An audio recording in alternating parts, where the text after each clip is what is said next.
Quel genre de films chinois sont les plus susceptibles de plaire au De public plaire? français? Alors, pour l'instant, il y a les films d'auteurs qu'on vient de citer, par exemple Jazz où il y a le film Black Dog, qui était l'année dernière à Cannes. Ces films-là, ils ont un marché, il y a un public, et on sait comment sortir, distribuer ces films-là. Euh, et ensuite, il y a les nouvelles grosses productions chinoises, où là, on doit créer le public. Et donc, ça va prendre du temps. Mais nous, c'est ce qui nous stimule beaucoup, c'est de voir l'ampleur et l'ambition de ces projets, qui sont à la fois aussi ambitieux que des films américains, mais qui sont très chinois et qui respectent la culture chinoise. Donc, on les trouve très originaux, très forts. Et c'est aussi ces films-là qu'on a envie de travailler, pas seulement les films qui ont déjà un public existant. On veut travailler sur les deux types de films. Et comment analysez-vous le développement du cinéma chinois ces dernières années? Et quelles sont, par exemple, les principales évolutions et les Ouais. nouvelles tendances que vous avez remarquées?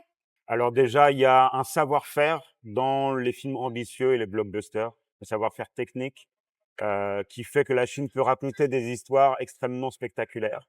Ça, c'est assez récent. Mais je trouve que globalement, le cinéma évolue avec la société chinoise et que la perception, l'image de la Chine est en train de changer en Occident et que c'est tout à fait bénéfique pour le cinéma. La Chine est en train d'avoir une image de pays précurseur, de pays qui est déjà un peu dans le futur avec les nouvelles technologies, avec l'intelligence artificielle, avec les voitures sans pilote, avec tout un tas d'éléments qui font que maintenant les pays occidentaux regardent la Chine comme le pays qui est en avance. Et donc ça va aider le cinéma chinois à se développer, je pense, parce que on a toujours des a priori sur tous les pays qui produisent des films et qui exportent des films. Et là, l'image de la Chine est en train de changer. Et je pense que les spectateurs vont être plus curieux du cinéma chinois parce que l'image de la Chine est en train de changer et que ce qui est intéressant vient de Chine. C'est ça, pour moi, l'évolution principale euh, actuelle. Et selon vous, quel est le potentiel euh, de distribution des films chinois en France ou à l'étranger dans l'avenir? Moi, je pense qu'il est assez élevé. C'est pour ça qu'on est là. C'est parce qu'on y croit vraiment. Parce que, à la fois, la Chine a développé son niveau de production de manière extraordinaire.